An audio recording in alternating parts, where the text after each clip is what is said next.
Good day, everyone. It's Peter Dunn, Pete the Planner, who's not on screen right now. There I am. Hello. Oh, good Lord. Dame, I tried to do the open with the music, the way we do the music in the open, and surprisingly, it didn't work well. I am so shocked. Who could have foreseen that event? I asked right before I did, I was like, do you have faith in me? And you answered my question with a question, which is generally a sign that a person does not have faith.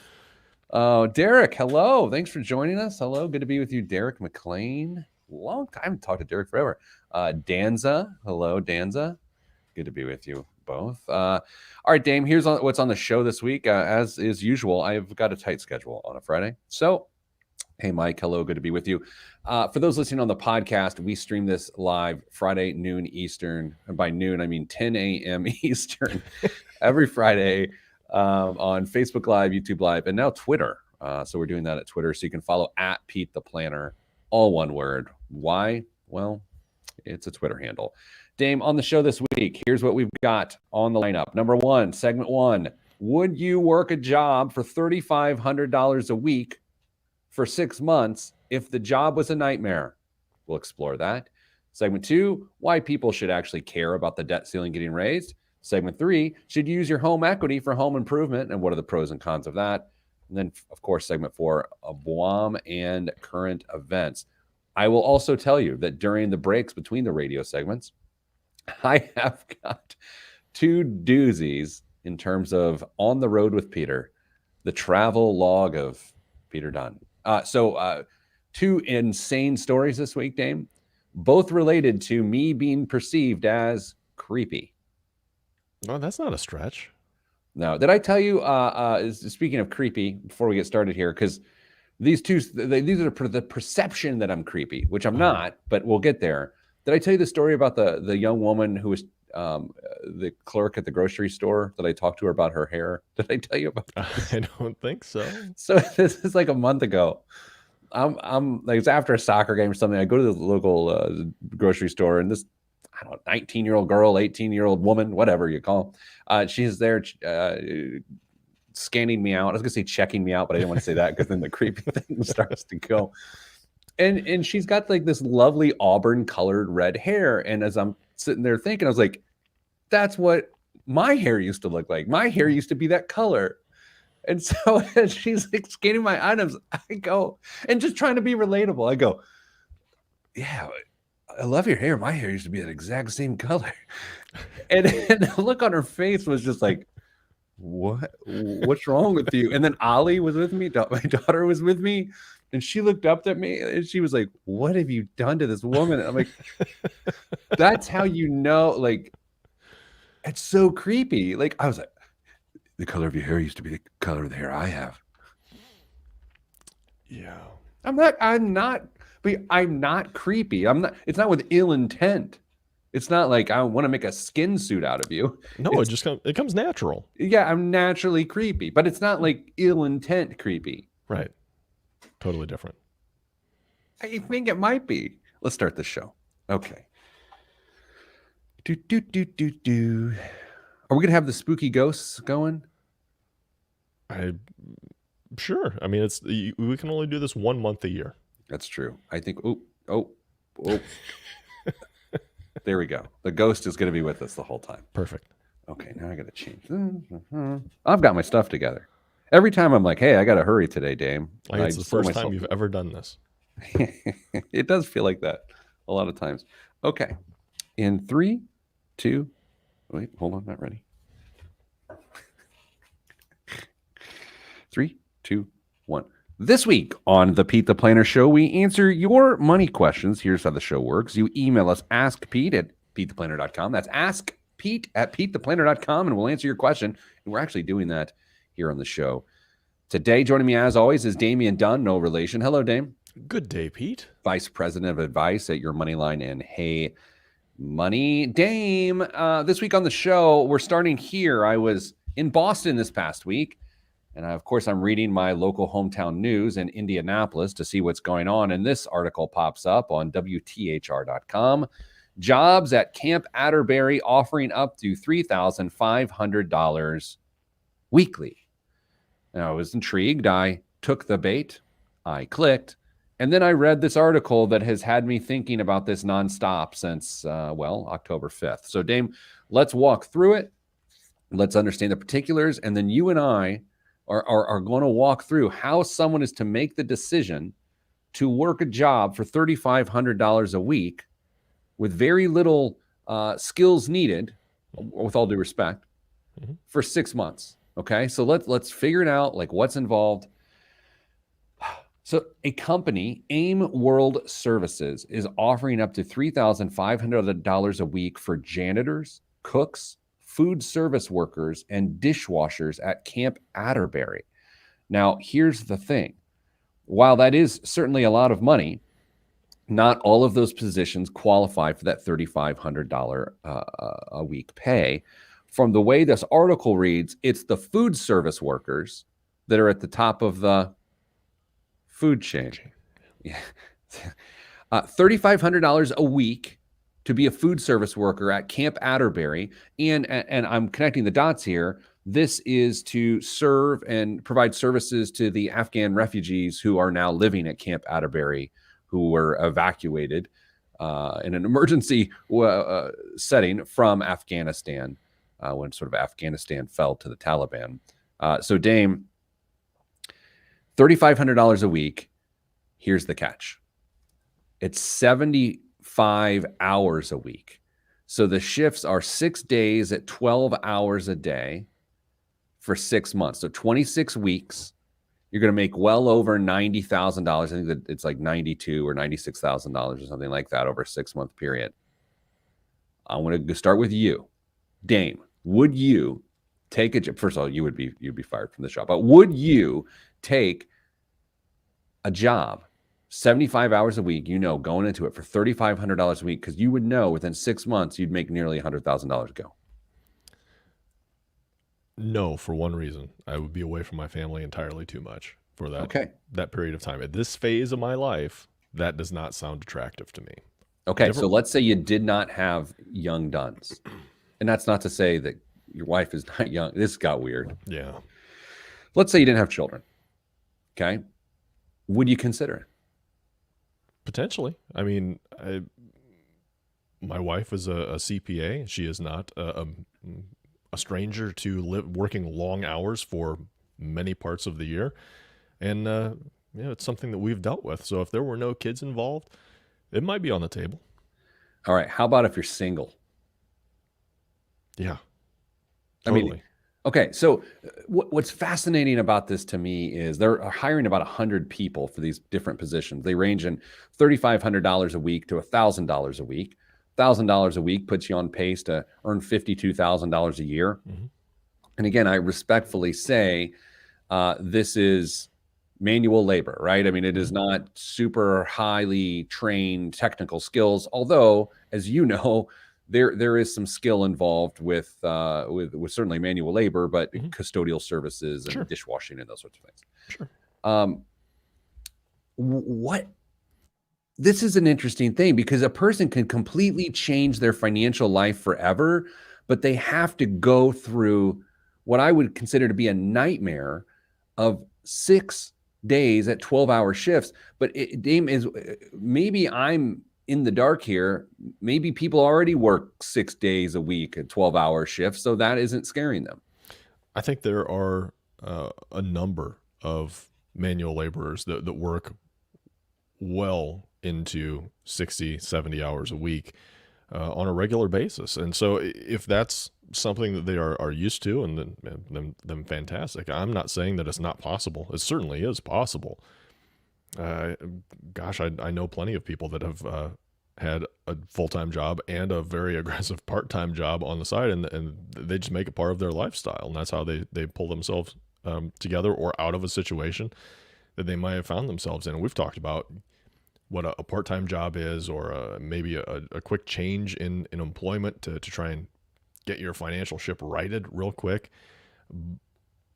But that all gets balanced out with the demands that are going to be put on you and those around you. And if you're not comfortable being away from your group of people, whether that's family, friends, or whatever it is, for essentially 6 months, probably going to go really, really bad for you. Doesn't this feel like some sort of military contractor style gig, or some sort of deployment where you just got to mentally prepare for what will be very tough work conditions? And the tough work conditions, by the way, that I'm describing, are being on your feet for 12 hours a day for 6 days, and probably being in pretty hot, tight quarters. That's got to be mentally challenging. It does make you think what you're willing to do Mhm. to improve your financial life. Like I know a lot of guys, and ladies for that matter, that have thrown boxes, as they say, Sure. for UPS or FedEx at the airport, as a overnight job, to make ends meet. I, of course, know people that bartend and do those sorts of things a few nights a week to accomplish financial tasks. I'm really trying to get deep within myself to think, all right, first of all, I can't imagine being single. Um, that's the toughest part of this. That's good. That's exercise. good. Right. Well, I guess so. Yeah. Yeah. I can't imagine that. But if I were, would I do something like this? And again, I'm assuming I'm not doing this for a living, but is that something I could do? You know who I think this sets up really well for? Somebody who is young and has a business that they are interested in trying to launch themselves, and they need some runway. They need to try and get some capital really quick. They're already going to be putting in ridiculous hours trying to launch their own business once they get to that stage. So the time's not that much of a factor in reality for them. But if they can get some debt cleared off the table, maybe bank some cash in the meantime, because if you're working 6 days a week and you're working 70 some hours, you're not going to be spending anything. You're going to be sleeping on when you're not working. So that money's just going to start accumulating in your bank account, whether it's there for the future as you do something else, or paying off debt to clear the deck for whatever you've got in store. But I think this opportunity would set up really well for somebody in that position. I think that someone that has just left the military or something like that could be interesting. But of course, you've got the aspects of you're back on a military base. I mean, it could be a lot of sort of a mental burden if you're trying to get part from that. But yeah, Dame, this is also, again, this is the idea of, as I've said, what are you willing to do to eliminate your past, or to set yourself up for the future, or to take control of your present? Now we're getting to job season, right? And I mean that in terms of seasonal employment. Workers are going to be needed more than now everywhere, and workers are already needed. You've got the holiday shopping season. You're already going to have supply chain issues, which are going to make it a difficult time. So we said it this summer, but it's especially true in the fall going into holiday season. If you need to make ends meet, come up with a plan, figure out exactly how much money you have to make, go make it, and then get out of there. And is there ever a better opportunity to do that? And I'm saying this knowing that I'm coming from a point of privilege, and I say this with respect. There's never been a better time to get your stuff together than right now. Totally and it's with agree. that, we go to break. Coming up after the break, why the debt ceiling matters. I'm Pete the Planner, and this is the show. I almost missed that break. Almost. But I didn't. All right, Dame, do you want the first creepy travel story or the second creepy travel story? Oh, let's go with the first. Okay, well, here's the choice. You can have, they're both really good. One's longer than the other, and one is laugh out loud funny, while the other one is like, that's unfortunate. Which one do you want? That's unfortunate. All right, Dame. So I check in to my hotel in Boston this week. And I'm in one of those hotels where you have to put your key card in the elevator before it will let you access the floors, right? And that's great for safety, whatever, who cares. But it's also sort of burdensome for someone with bags and all sorts of things they're carrying. So I check in, I go to my room, go out on a walk, come back. This woman, probably, I don't know, late 50s, 60s, either that or she's in her 20s and she'd lived really hard. That seemed unnecessarily rude, didn't it? Auburn hair. Yeah, auburn hair, beautiful. And so she had her hands filled with bags and stuff, and we're entering the elevator at the same time. So I pop my card in, right? And I go, what floor? I'll hit it for you, just as a courtesy. And she goes, oh no, you put your floor in first. And I was like, I thought she was just being funny, but then it occurred to me, she thought I was a creep, and I was going to follow her to her room. Now I realized that men have caused this problem by being horrible humans and following women to their rooms. But there was a lot of, in this moment, it all happened very fast. Like, she had just read a brochure on elevator safety. Number two, she took me to be the sort of person that was going to follow her to her room. And it was just, and then I felt awkward. But then the rest of the day, I was like, man, men suck. Right? Was it just the two of you on the elevator? Yes. If she was that concerned, why'd she get on the elevator with you? I don't know. And then, I don't want to be overcritical of her. She didn't do anything wrong, but I didn't do anything wrong. I was trying to help her out. I think that's fantastic situational awareness from her, but yikes. I know Krav Maga, but I can't handle myself. No, she could have wiped the floor with you. I did want to hit all the buttons. Like an elf. Part of me thought that was exactly where you were going with that. No. I didn't want to traumatize her, but it was like one of those, our colleague Chad was on the trip with me, and we were sort of talking about like airline safety and TSA, and it's like, we may have had this conversation before. Can you imagine when commercial flight just became a thing and people were dressing up, getting on planes, and it's like amazing? No one imagined that this new amazing technology and luxury would be turned into a weapon, where if you try to tell someone who got on one of the first commercial air flights, hey, someday people are going to try to blow these up and wreck them into things, and then everyone is going to have to prove that they won't do that prior to getting on an airline. That's wild, right? Yeah. Oh, it's so sad. It's wild. I don't know. This has nothing to do with our show. What happens when we're on the road, I just think.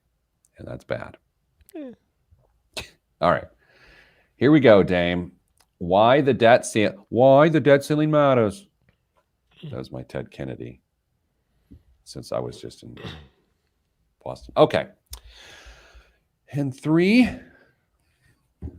2, 1.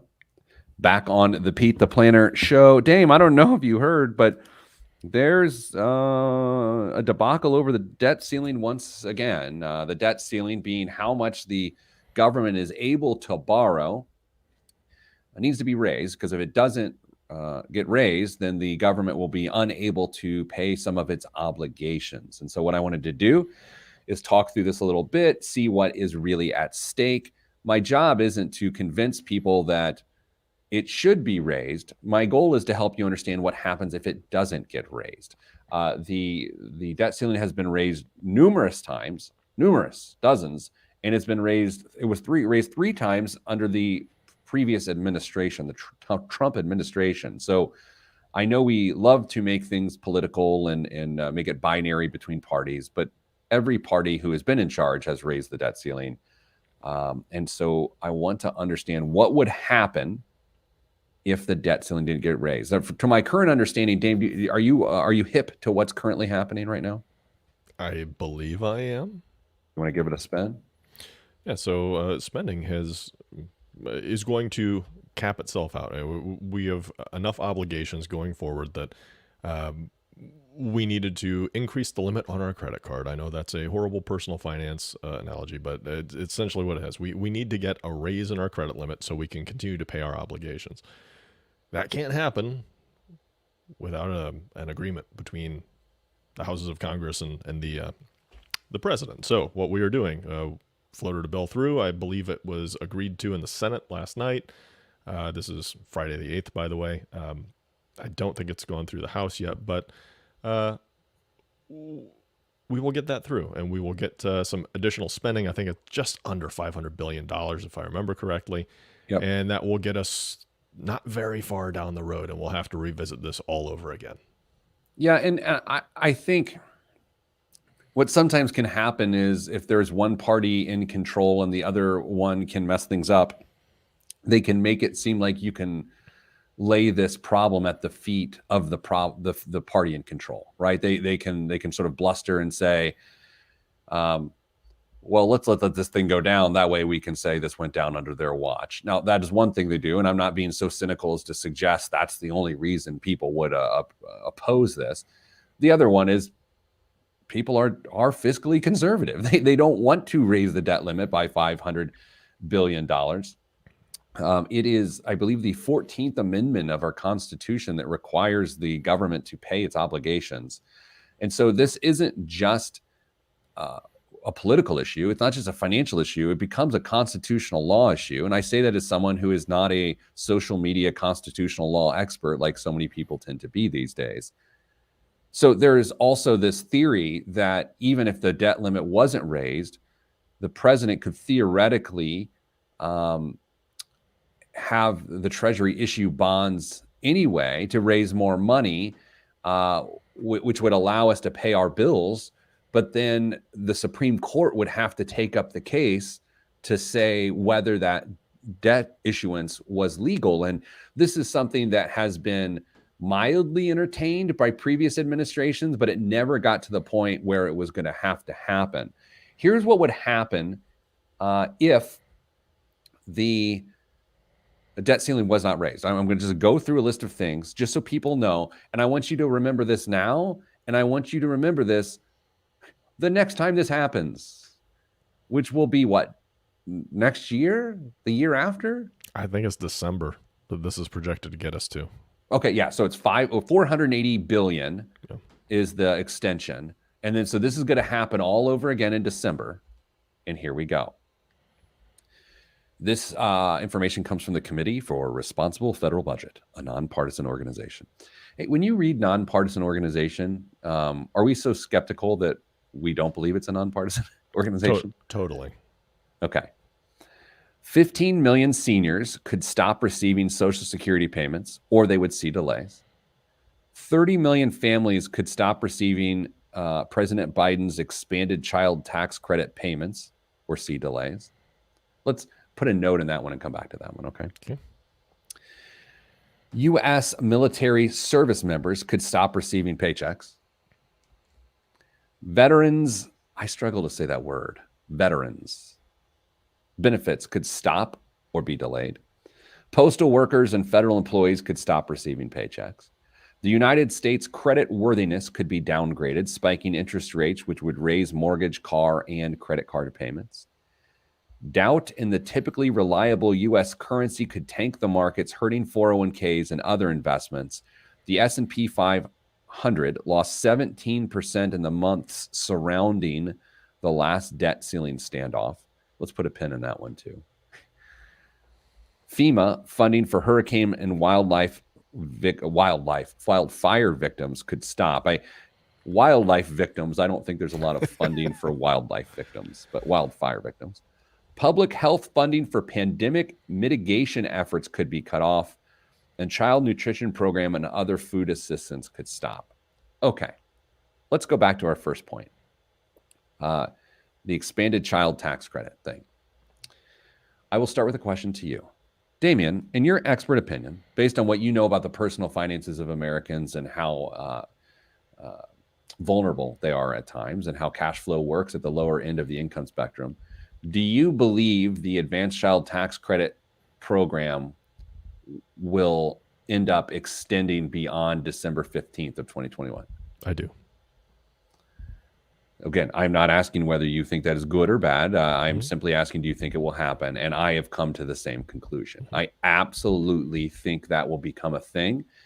And I also have to note, as well, I'm not saying it's good or bad, it is still a $0 change in how things work, because people still get the tax credit. I mean, this is all money people get at tax time in the form of a tax refund.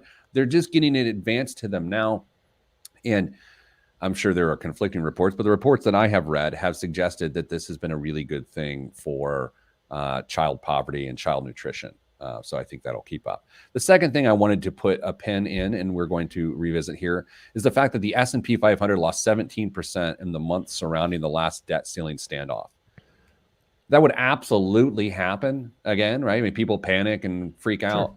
I'm not sure the way this is written, though, that we can assign all of the blame for the S&P 500 going around down 17% around the month surrounding the debt ceiling thing as the cause. Like, correlation does not make causation, you know? Yeah, I think there's probably some other factors that were in play during that last round of increasing the debt ceiling. I would have to look into see what month that was and what time period and what else was going on. But I would totally expect the markets to pull back during that time period. 17%, possibly, but there's usually a confluence of circumstances that would make that happen. Do you remember 2019 when there was an actual government shutdown? And 800,000 federal employees were impacted. We did some work with our congressman to help federal employees deal with their financial lives, as we all try to help each other go through those tough times. The 800,000 federal employees did nothing wrong. It's just the Congress could not come to terms on a spending plan. This is not that. The debt ceiling is not that. This isn't about the cash flow of the fiscal year, the budget. This is about being able to pay our obligations that we've already made. And so our debt obligations. So this doesn't just affect 800,000 people. It affects the, hundreds of millions of people that I just mentioned there. If you have a 401k, if you have a mortgage, if you have a credit card, the rates and indexes and all those things would be affected with this. So, Dame, it's with that you and I will revisit this exact same conversation in 2 months. Good job, Congress. Keep it up. I will note, some people there are just like, let's just let the whole thing burn. A lot of people feel that way. That doesn't make them the majority, but there are people that feel that way. Coming up after the break, home equity. Should you use it to improve your home?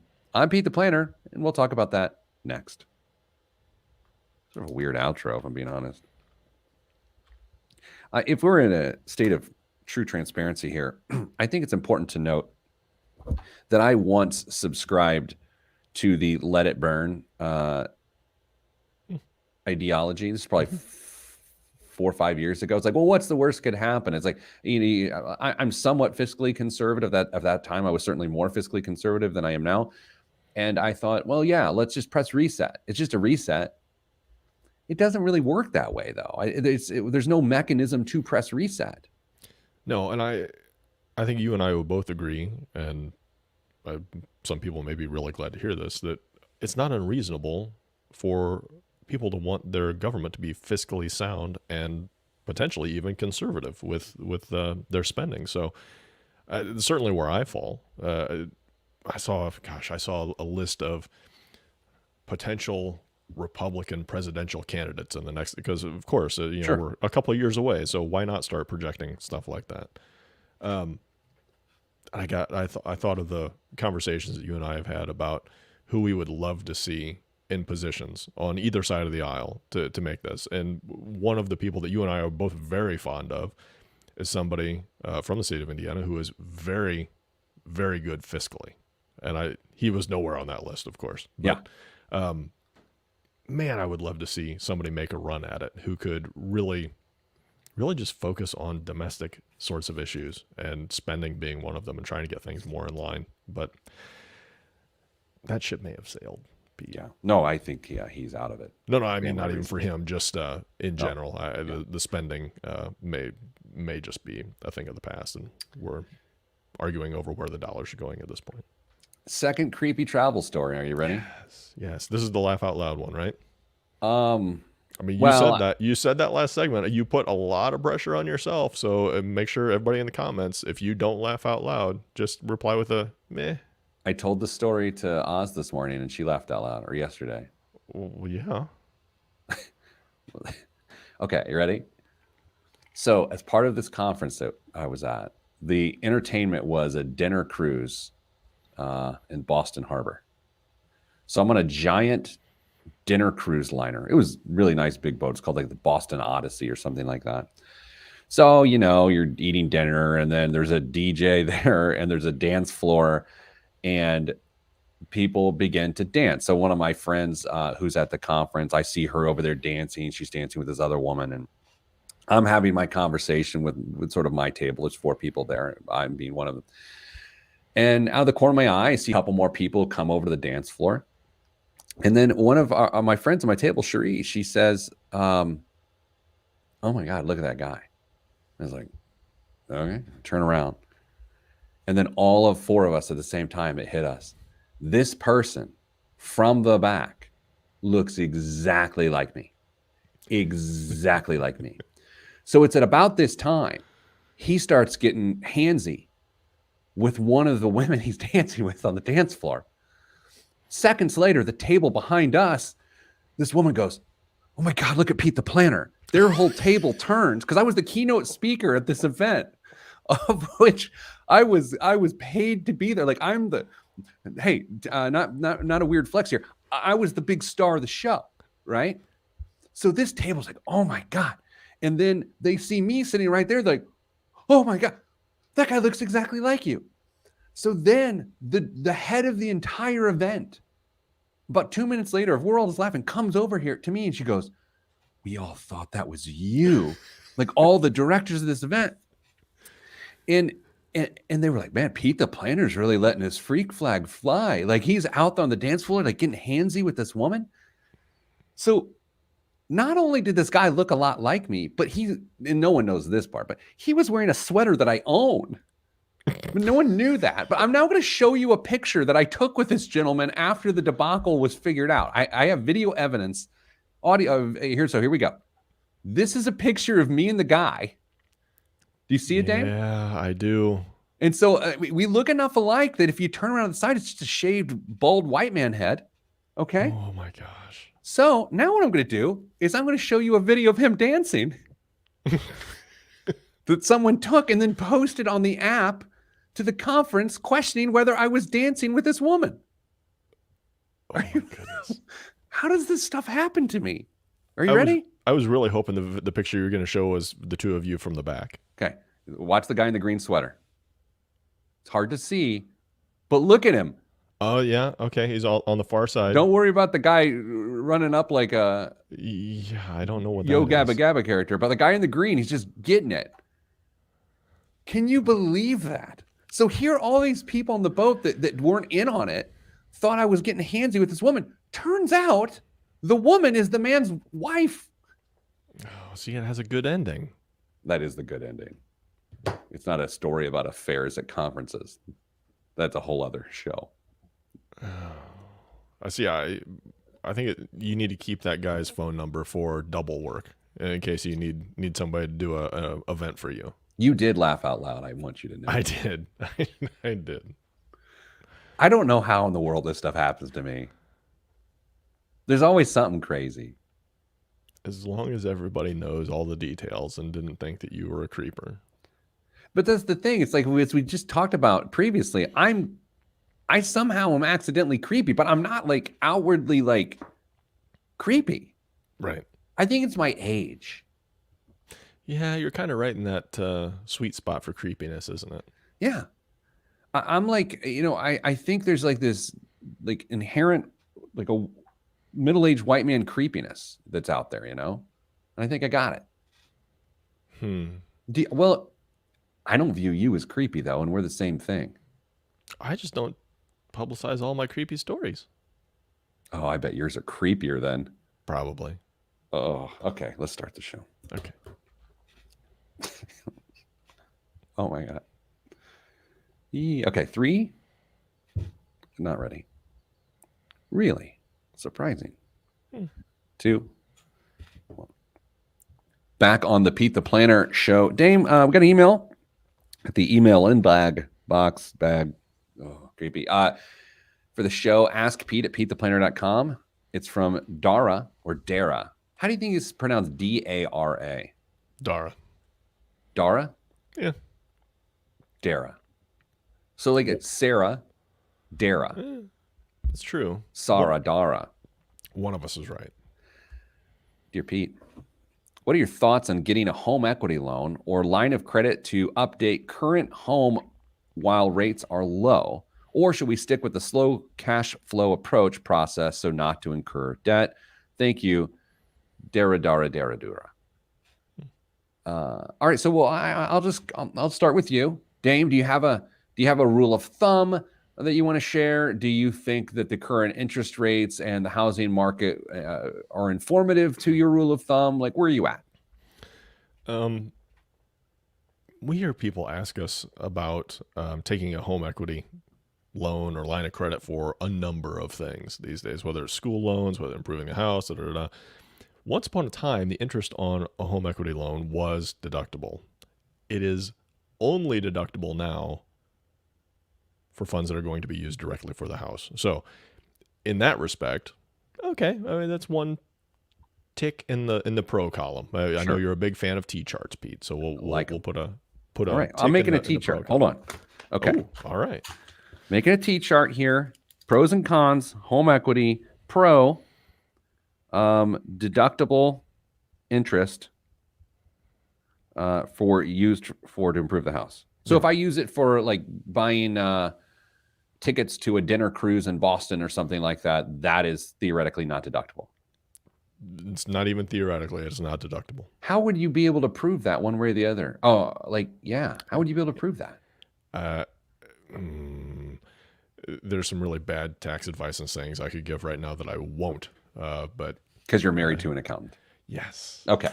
So next, what else? Okay, so that's one pro. Okay. funds are available immediately. Funds are available. You don't have to postpone the work that you want done. Buy now, pay later is what you're saying? Essentially, yes. Okay. Funds available immediately. Okay. All right. Next. Potentially increase the value of your home. Okay. I like the word potentially because we know I've done segments on this show for a lot of times over the years about what specific home improvements are that give you the best bang for your buck. Now, I have to say, though, I haven't done one of those in at least 5 years, maybe longer. I think that's possibly changed. I think just the way people spend money and what a home buyer looks at could be different. It was always kitchens and bathrooms. Yep. And I Yeah, still think that's true, but there's some outdoor spaces that I think matter a lot now too. Yeah, that'd be interesting to see. I bet kitchens and bathrooms are still right up there in the top 3 or 4 for sure. But maybe some landscaping, hardscaping stuff, and I don't know the home offices now. I don't know. I don't like the term hardscaping. I just wanted to put that out there. Fair enough. It's not your fault. You didn't come up with it. No, I did. I think it's because it's really it's actually really great. I just like it's just too tight for me. Really? Yeah, I don't know. It's just too clever. Huh. I've never been accused of being too clever. Okay. What other pros? You got any pros that you can come up with for this list, Pete? I mean, the funds available now is also it's another way of saying that is like you get to enjoy it now while you're paying it off, right? I think it is worth a disclosure here. When Mrs. Planner and I were going to finish our basement years and years ago, we specifically saved for it. Like we set it as we're going to do this, and then we actively saved money to get it done, and then wrote a check to pay for the whole thing, as opposed to what we're talking about now. So I just like to get that out there. Not that I'm right and you're wrong or anyone's wrong. It's just get it out there. The cons. I'm going to go. The first con I have is that construction prices are really high, and that doesn't necessarily mean they're going to stay high, but it just seems like you're buying at the top of the market. Yeah, I think that's legit. What do you think about the low interest rate argument there? I mean, that would be a pro, right? I mean, it's you get cheap money, but of course the alternative is that as you go to save that money, it's not like you're going to get an equivalent rate of return on your money that will help you save the money. Right. Yeah, because this is very short-term money that we're looking at. So you're not going to invest into the stock market or anything of that nature because too much volatility, too much exposure to volatility that could make it take longer to achieve your goal. So no, the interest rates very positive on the negative interest, the low interest rate if you decide to borrow the cash. What do you think about this idea of the backlog of getting in the queue, getting on a person's schedule? Is that a negative or is that a positive by like doing it now gets you in the queue? That's interesting. Yeah, you might be able to hop the line a little bit if you're able to bring cash to the meeting for that. So Potentially. I mean, the other side of this is how long is the housing market going to stay hot? We don't know. And is it possible that you end up you still got your mortgage and then you take out another line of credit and then let's say the housing market swings the other way? Is it possible you end up underwater on your house? Yeah. That happened so much in 2005, 2006, 2007. So much. Yeah. I don't think anybody would argue that we are really, really high on inflation or on real estate prices right now. And so it's reasonable to think that we're going to have a pullback at some point. So I would be really cautious on how much you take out on a line of credit for this. I actually wrote an Indianapolis Business Journal column this week about, do you consider the equity in your home, or do you part of your net worth, right? Do you consider and my answer was, it depends on what you're using your net worth to try to figure out. But a part of this evaluation process is, do you view the particular asset as an investment? Are you willing to sell it at some point in time? And so do you think that plays into this question too, of if the person's viewing their home as an investment and this will improve the resale value? I think oftentimes people say that, but they have no intention on selling it. Do you think that matters? Yeah, I totally do. I think that's a really good point that I was hoping I was going to make before you to sound intelligent. But Yeah. if you're not planning on selling the house, then you better not be saying, well, I'm going to get a X% return on investment by updating this kitchen or bathroom or whatever it is, because frankly, it don't matter. That's true. It's just about enjoyment. And I think that's what the pandemic home spending was really about, was like, okay, well, we're here. Let's enjoy the space more. Right. I don't think many people during the pandemic were like, this will increase our property value. People just wanted to be at home. They wanted to enjoy the space more, you know? Yeah. Yeah. I mean, frankly, it was probably the better option than going out and overspending on another house at that point. Do you feel like if they were to write a check, they would be more sensitive to costs and more sensitive to getting a good, fair deal with good value in it, as opposed to writing a blank check and then paying it off later? It's a loaded question because that's how I feel. I do. I think when you are writing a check for money you have toiled to save and set aside, you're going to be a lot more concerned with where that money is going rather than accessing a pot of cash that you can use for X, Y, and Z, and then you're just going to pay it back over a course of X number of years at a few $100 a month. I think it's really, really reasonable to think that somebody who has saved the cash and set it aside ahead of time is going to be way more conscious of how that money's being spent. All right. So what's our conclusion with less than a minute left in this segment for Dara Dara Dara? Do we think it makes sense? I mean, there's obviously a big depends here, but there are no major red flags that says this is a horrible idea, don't consider it. I think the fact that there are low interest rates is a good thing. I think the scary thing is the increased price of construction materials and labor. But you can't say that waiting and saving the money is going to solve that problem. No, I think it's like you said, it's just a big depends question. I hate giving that answer, but I think that's where we fall. I do too. I really do. But I would rather do that than just give general advice that doesn't serve anyone. Coming up after the break, more general advice that doesn't serve anyone. I'm Pete the Planner. That was good. That was funny. All right. So I had a guy blow my mind on a call yesterday with a phrase that I want to see if I can remember it and share it with you. So this is a person that I'm considering hiring to do some consulting for our organization, right? And part of the onboarding process to figure out if they can help is that, we had our initial calls, 30, 45 minutes. And then we're going to have a deeper call that's 90 minutes to 2 hours, right? Next week.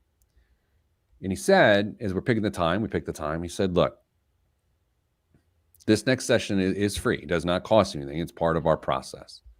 Because the only thing is I ask is that you treat that time like you're paying for it. And I was like, oh my God, no, that is good. That is good. Right? Interesting. Because I just know that people tend to take things more seriously when they have to measure the experience with against the value they perceive that they're getting from the experience based on what they paid.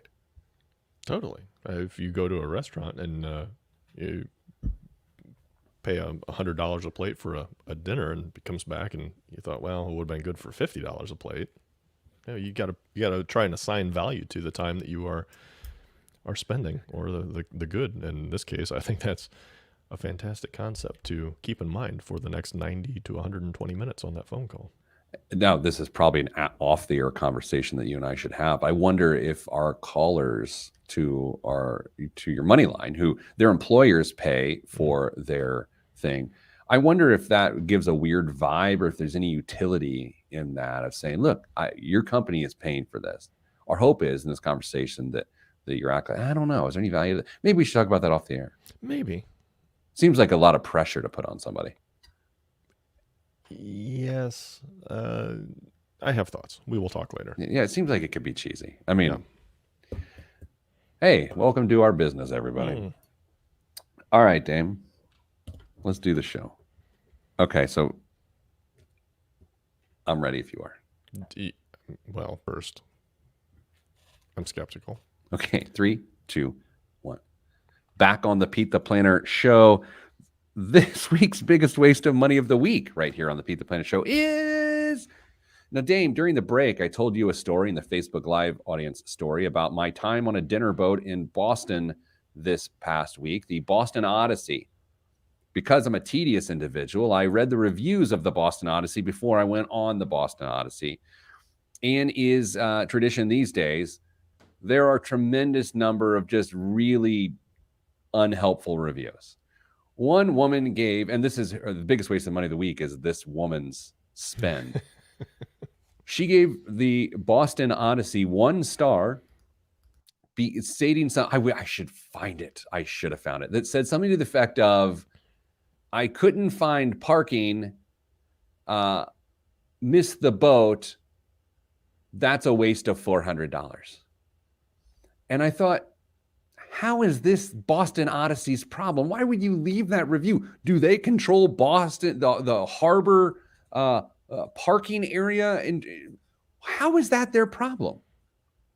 It wasn't at all. So biggest waste of money a week was her spending $400, and it's her fault. It's not Boston Odyssey dinner cruise. It's like I love terrible reviews. I love to read them because they make me mad.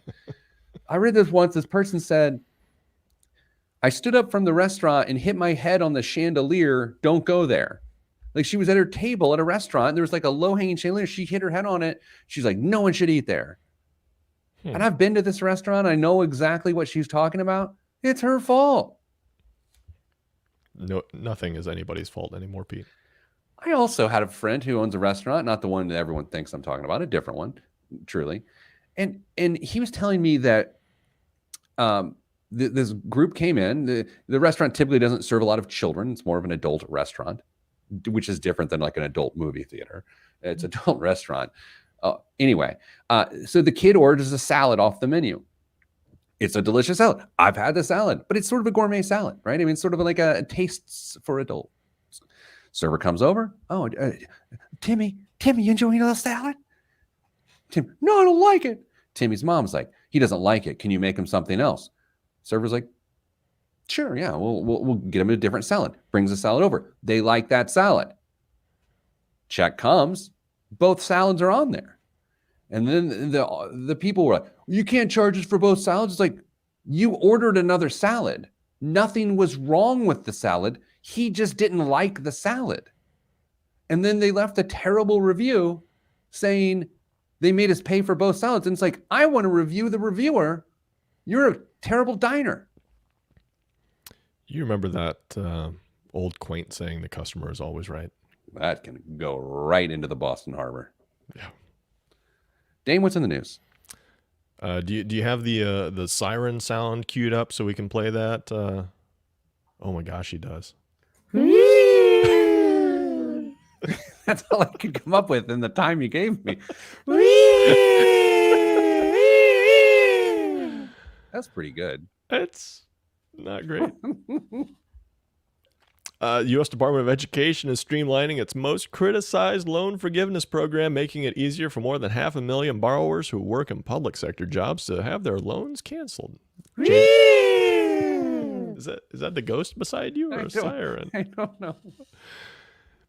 The changes to the Public Service Loan Forgiveness Program will help alleviate problems caused by complicated eligibility rules, loan servicing errors, and other technicalities, the Education Department said.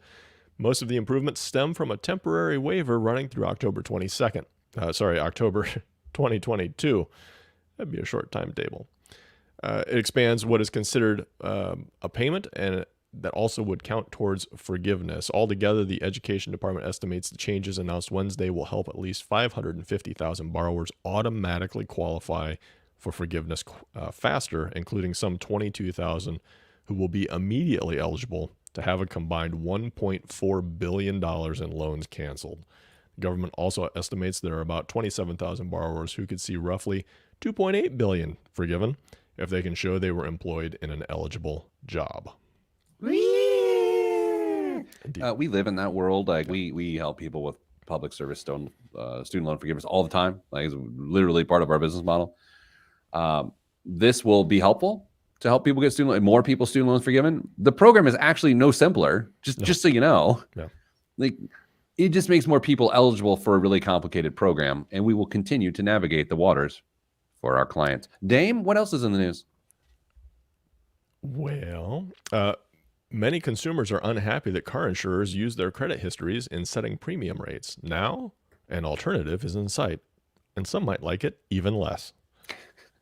Social media. Close. Insurers would be able to track how, when, and where they drive. Oh. Since late summer, car insurer Allstate has been talking to state regulators about helping to lead an industry-wide effort to transition in the coming years from sizing up risk in applicants with factors including credit scores to largely using telematics to determine rates. With telematics, insurers monitor policyholders' driving behaviors either through smartphone applications or devices embedded in their vehicles. Insurers slice the tracking data to tailor individual rates. Okay, here's my thoughts on this.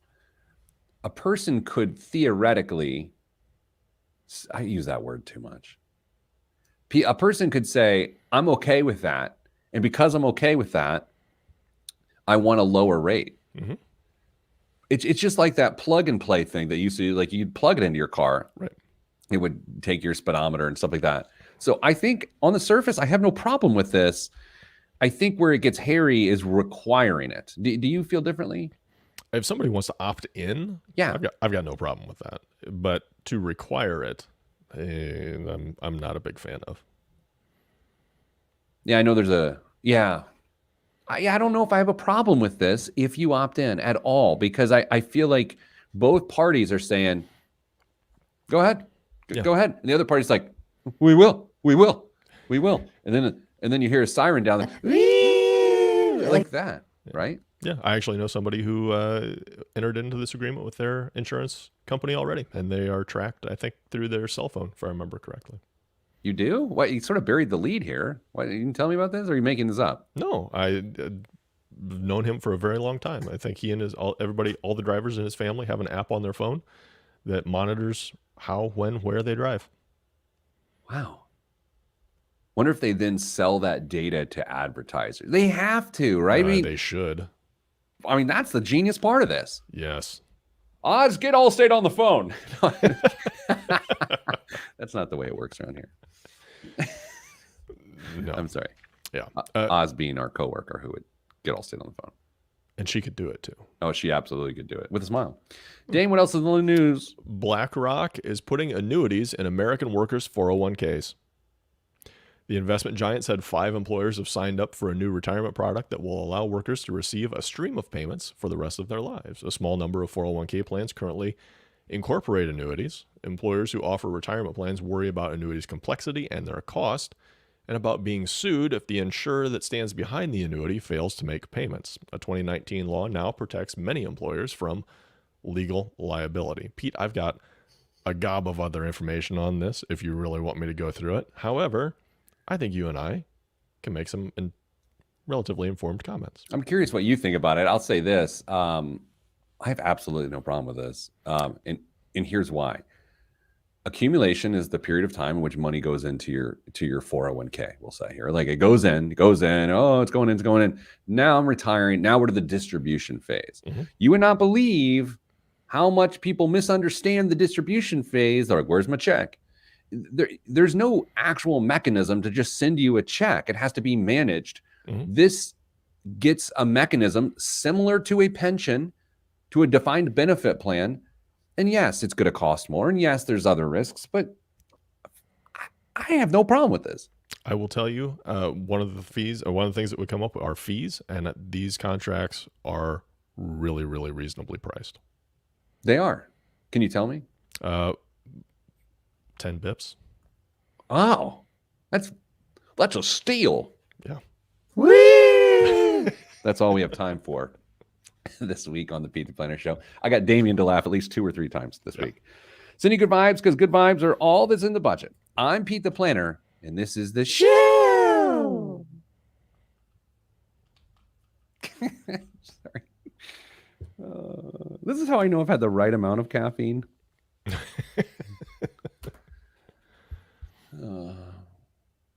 The 10 basis points is nothing for this. So they're going to use target date funds for a lot of it, for getting people to the point where they would get into the annuity. The fees could rise, but they'd be capped to about 16. I literally have no problem with this. I mean, a lot of times in the qualified money, let's get super in the weeds here. So we lose everybody here. In the qualified money space, there's a lot of issues with putting an annuity inside of a tax qualified vehicle, because you get sort of double tax benefits that you don't need, because one already has the tax benefits and you have to pay to get that. And so that becomes pretty controversial, actually, in the financial planning world. But the point of this is not to get additional tax benefits. The point of this is to have a structured payment mechanism on the back end at distribution, which is why I have no problem with it. Yeah, this is just structuring somebody's distribution phase and potentially cuts out the need for a financial advisor. Sure. I mean, there's that. Andy loves your spooky voices. Appreciate you, Andy. Thank you, Andy. Andy's got a great podcast. Yeah. Send people his podcast. It's much better than ours. Yeah. Andy, if you want to plug it in the comments, go right ahead. Yeah. Marriage, Kids, and Money. Yeah. Marriage, Kids, and Money. Dame's been on that podcast. I've been on that podcast, I think. Andy, it's great. Didn't he just win an award, or he wins awards for having a better podcast? Yeah. His show is an award-winning show that ours is not. I think he actually won the 2020 award for much better than the Pete the Planner Show. I think it actually says that on the plaque. It's reasonable. If not, we can make a plaque and send it to him to put over the real plaque. You know what we should do is have a bunch of plaques made up for people with podcasts and be like, you won the You're Better Than Our Show award. Can we send him one of our awards? The Golden Peters? Yeah. Sure. I mean, they're out of print. Anyway, I got to go. Okay. Dave, anything you want to say to the peeps? Stay getting money. Oh, Jiminy Christmas. I mean, can you imagine someone in a network television show saying the person's tagline over them during a show? What you going to do? I don't even want to say it, but I got to. I hope everyone on here has a good week. Dame, I hope you have a good week next week. Dame will not be here next week, so the show will be better. All right, everybody, stay getting money.